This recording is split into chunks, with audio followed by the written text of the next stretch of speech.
أعوذ بالله من الشيطان الرجيم. بسم الله الرحمن الرحيم. إذ قالت الملائكة يا مريم إن الله اصطفاك وطهرك واصطفاك على نساء العالمين. يا مريم اقنتي لربك واسجدي واركعي مع الراكعين. ذلك من أنباء الغيب نوحيه إليك وما كنت لديهم إذ يلقون أقلامهم أيهم يكفل مريم وما كنت لديهم إذ يختصمون. إذ قالت الملائكة يا مريم إن الله يبشرك بكلمة منه اسمه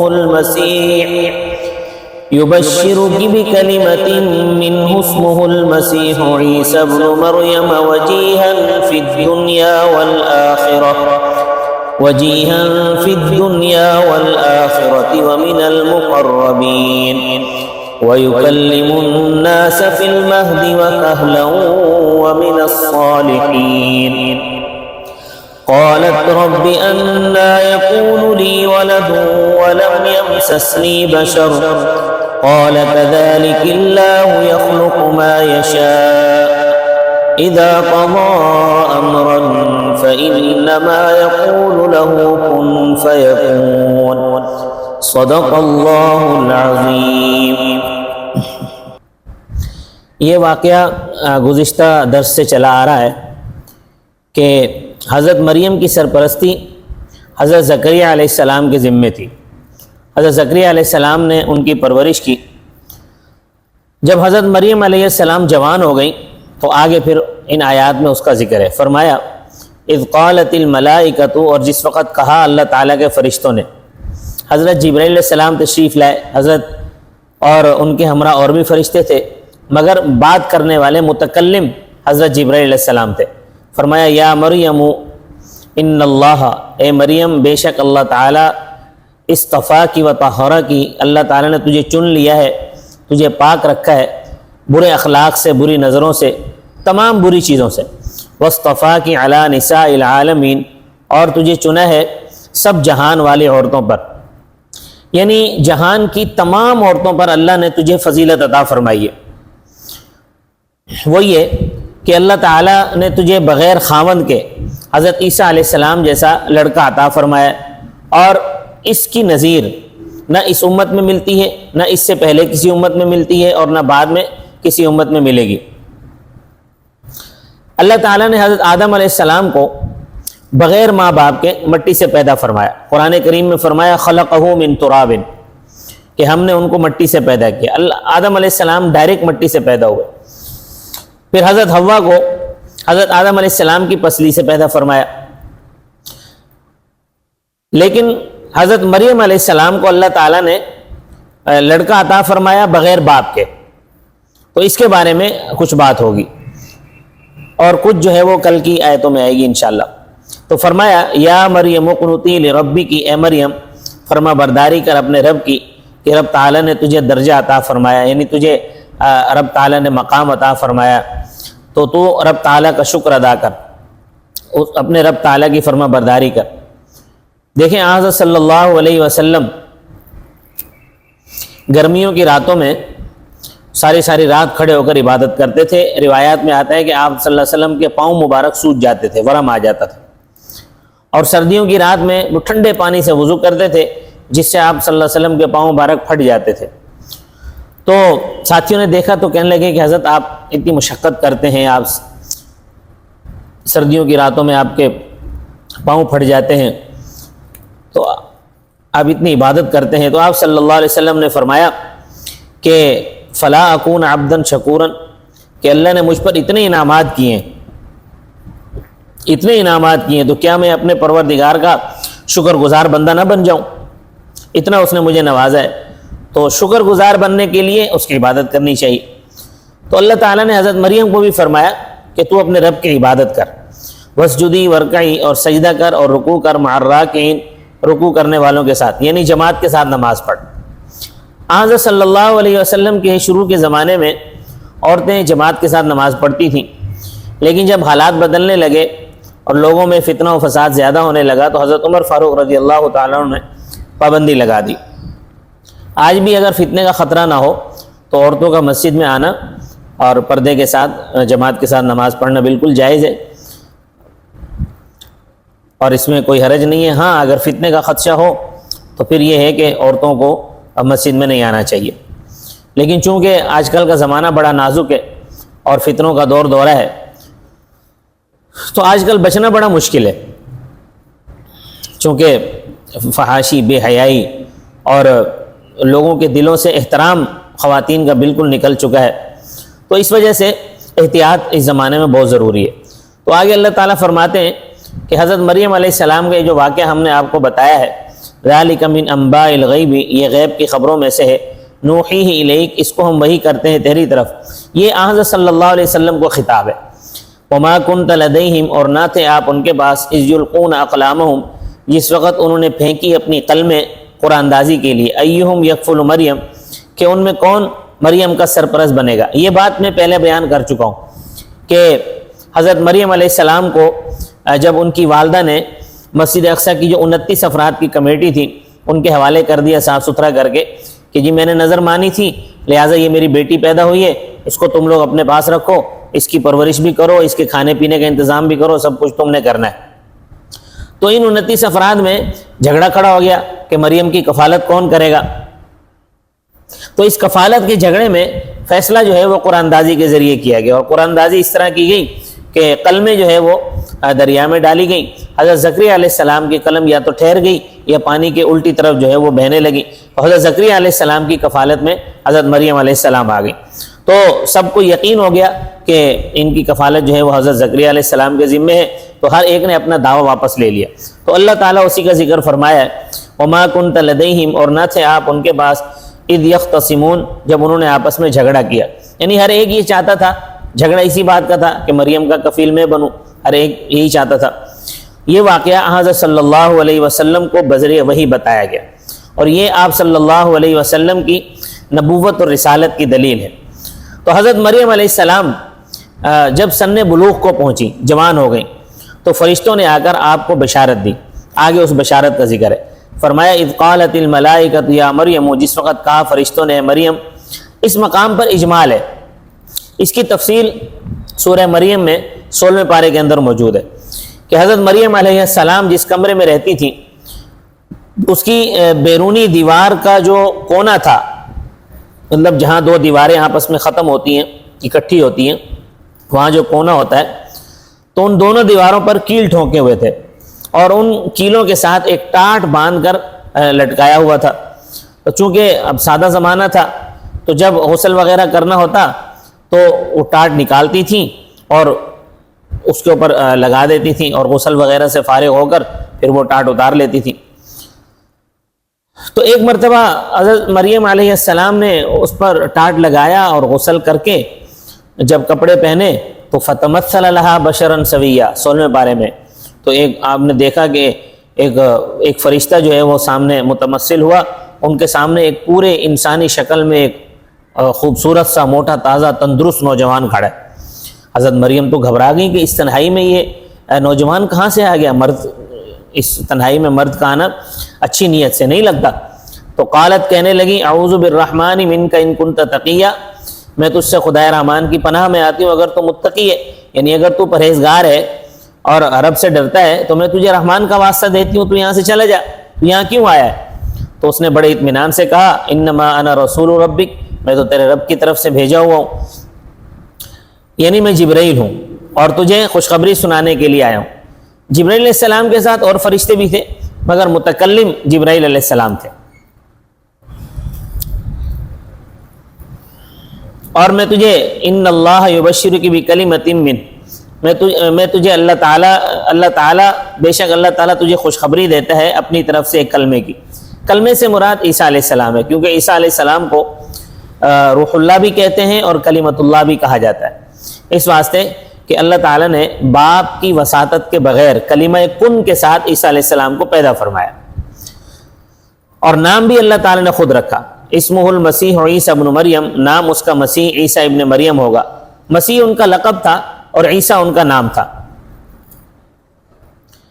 محققین فرماتے ہیں کہ لفظ عیسیٰ جو ہے یہ اصل میں الیشوع کا معرب ہے، الیشوع کا معرب ہے، اور حضرت عیسیٰ علیہ، اور یہ عبرانی زبان کا لفظ ہے۔ حضرت عیسیٰ علیہ السلام کا نام اصل میں ایشوع تھا، اور مسیح حضرت عیسیٰ علیہ السلام کو بھی کہتے ہیں اور دجال کو بھی کہتے ہیں، لیکن فقہاء اکرام اور محدثین اکرام اور مفسرین عظام نے دو طرح سے فرق بیان کیے ہیں۔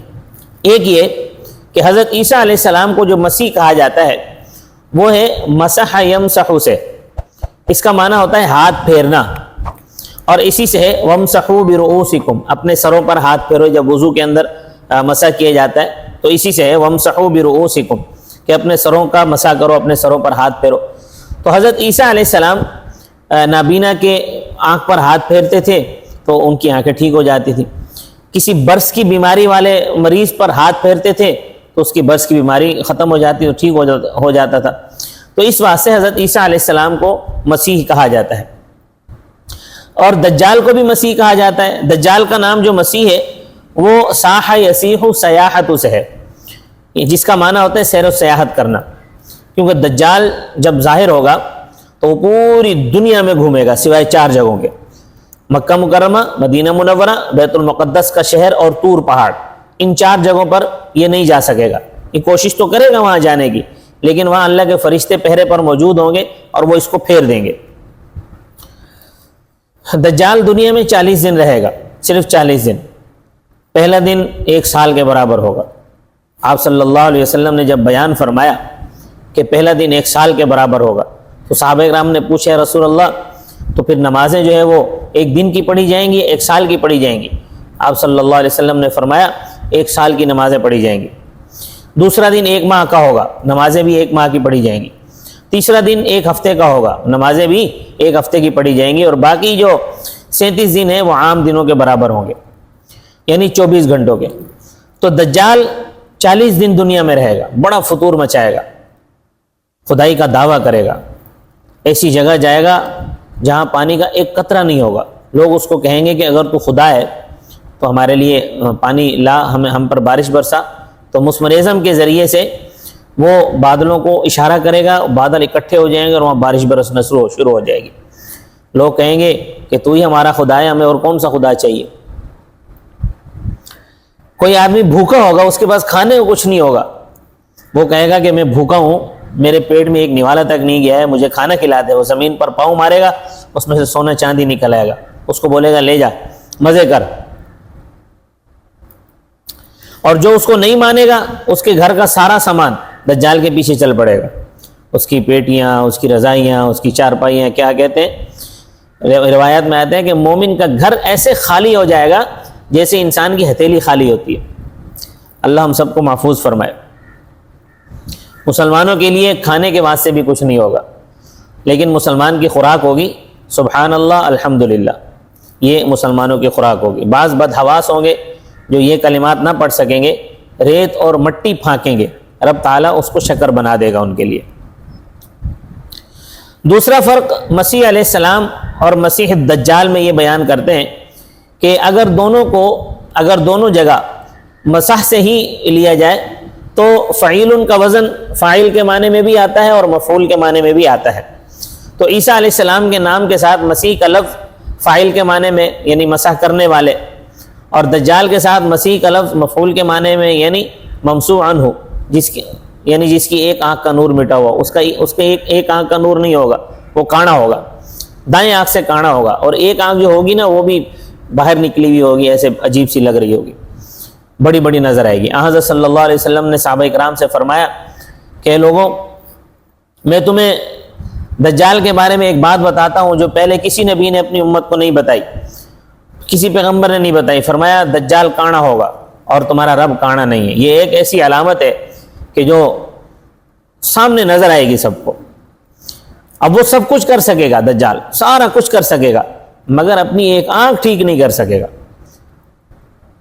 یہ اس بات کی علامت ہوگی کہ یہ خدا نہیں ہو سکتا، کیونکہ اس کی آنکھ ٹھیک کرنے پر اللہ تعالیٰ قدرت ہی عطا نہیں فرمائیں گے۔ یہ علامات قیامت کے حوالے سے یہ جو نشانیاں قرآن کریم میں بھی بعض مقامات پہ آتی ہیں، جیسا کہ ابھی دجال کے حوالے سے کچھ بات ہوئی ہے، تو اس حوالے سے میں ایک سیریز شروع کر رہا ہوں علامات قیامت کے حوالے سے، نام اس کا ہوگا علامات قیامت۔ اس کے اندر جو ہے ان تمام واقعات کا احاطہ کیا جائے گا، تمام پیشن گوئیوں کا آپ صلی اللہ علیہ وسلم کا، جس میں خروج دجال ہے، ظہور مہدی ہے، نزول حضرت عیسیٰ علیہ السلام ہے، ان تمام واقعات کا اور تمام چیزوں کا احاطہ کیا جائے گا۔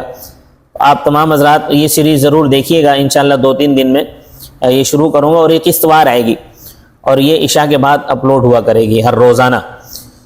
تو خیر، وجیہاً فی الدنیا والآخرہ، حضرت عیسیٰ علیہ السلام رتبے والے ہوں گے دنیا میں بھی اور آخرت میں بھی، ومن المقربین، اور اللہ تعالیٰ کے مقربین میں سے ہوں گے۔ ظاہر ہے اللہ تعالیٰ کا جو پیغمبر ہوگا وہ اس سے زیادہ اور مقرب کون ہو سکتا ہے۔ وَيُكَلِّمُ النَّاسَ، اور کلام کرے گا لوگوں کے ساتھ، فی المہدی وکہلا، گود میں اور ادھیڑ عمر میں۔ لغت عرب میں 30-40 سال کی عمر جو ہوتی ہے اس کو کہولت کہتے ہیں، تو اس وقت بدنی قوتیں عروج پر ہوتی ہیں 30 سال کی عمر میں، 40 سال کی عمر میں، پھر 40 سال کے بعد جو ہے وہ انسان ڈھلنا شروع ہو جاتا ہے، قوتیں جو ہے وہ کم ہونا شروع ہو جاتی ہیں۔ تو حضرت عیسیٰ علیہ السلام نے جس طرح جوانی میں گفتگو فرمائی، اسی طرح بچپن میں بھی گفتگو فرمائی۔ گود میں گفتگو کرنے کا ذکر 16ویں پارے کے اندر موجود ہے کہ کس طرح جب حضرت مریم حضرت عیسیٰ علیہ السلام کو لے کر آئیں، یہ پیدائش کا پہلا یا دوسرا دن تھا، لوگوں نے حضرت مریم پر تہمت لگائی کہ یہ تم بچہ اٹھا کر لے آئی ہے، تیری تو شادی نہیں ہوئی ہے، کیونکہ دنیا کا قانون یہی ہے کہ بغیر خاوند کے یا بغیر مرد کے عورت سے بچہ پیدا نہیں ہو سکتا۔ تو لوگوں نے جب تہمت لگائی، حضرت مریم نے ابھی کوئی صفائی پیش نہیں کی تھی کہ حضرت عیسیٰ علیہ السلام جھولے میں گود میں تھے، وہ بول پڑے انی عبداللہ آتانی الکتاب وجعلنی نبیا، کہ میں اللہ کا بندہ ہوں، اللہ نے مجھے نبی بنایا ہے اور کتاب بھی مجھے دے کر بھیجی ہے۔